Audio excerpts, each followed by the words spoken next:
So, as of yesterday, former Vice President Kamala Harris does not have Secret Service protection. Federal law entitles former vice presidents to 6 months of Secret Service protection after leaving office. But before stepping down, President Joe Biden had extended the protection by an additional year through executive directive. Now, last week, President Donald Trump revoked the extended Secret Service protection, and the White House did not offer any official reason for that move. Back with us to explain what's all involved in this protection is Marcus Snipe. He is a former U.S. Secret Service agent in charge and serves now as the head of security and safety for our parent company, TEGNA. Welcome back to the show, Marcus.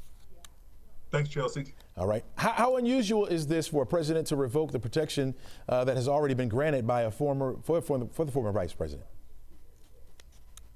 I mean, this is a unique case. This hasn't been done before that I know of.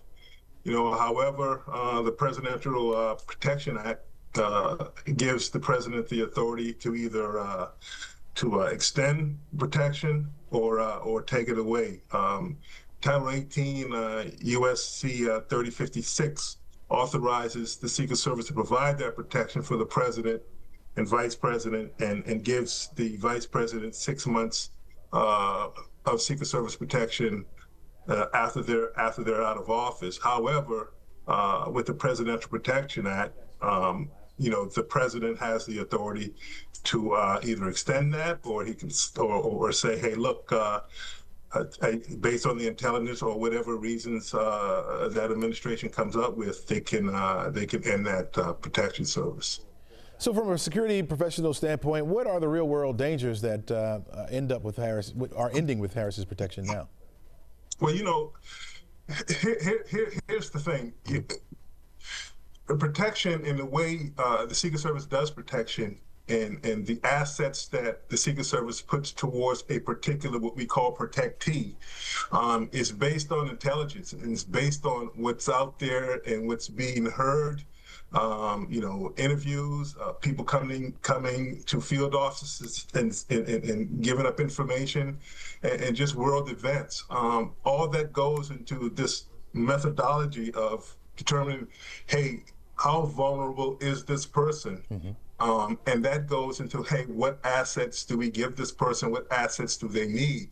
So, all that goes into consideration when the Secret Service is mounting, a protection detail, or putting one together, or discontinuing one. Mm-hmm, mm-hmm. For the record, we understand that there was no extensions for Dick Cheney or Mike Pence when they left office for vice presidency, and they transitioned to a private security firm. Can private security match that of the Secret Service?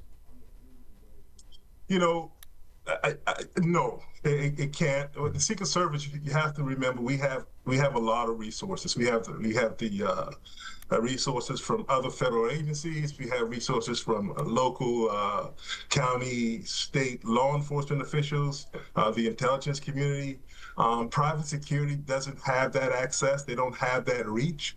So the Secret Service has a lot more at its disposal when it comes to protection or protecting a particular individual than a private company would. Not to say that a private company can't do it. A private company can do the same thing the Secret Service does as far as liaison with local law enforcement, liaison with federal law enforcement to get the information and get the support that they need.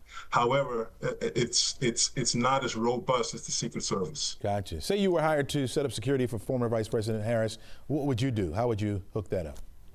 Well, I would make that transition as smooth as I could with the Secret Service. I mean, the Secret Service, it's not like the Secret Service is going to hoard that information and say, hey, no, we're done. The protection is over, right? Mm-hmm. That's not the case. With all, protectees or former protectees. You brought up Dick Cheney, for example. That transition happens between the company that's now providing protection in the Secret Service, and the Secret Service provides information that they may want to follow up on, or contacts that they want to keep up with, or law enforcement officials in a particular town that protectee visits all the time.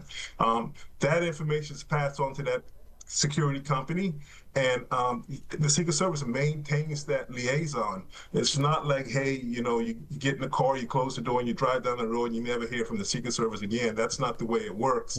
The Secret Service, the Secret Service does not want anything to happen to anyone, any member of the general public, especially a former protectee. So the Secret Service will go above and beyond to help that transition and to help whatever company provides that protection at that particular time. Gotcha. Marcus Snipe, thanks so much for your insight, man. Appreciate you joining us today. All right. Thanks, Chelsea. All right, take care.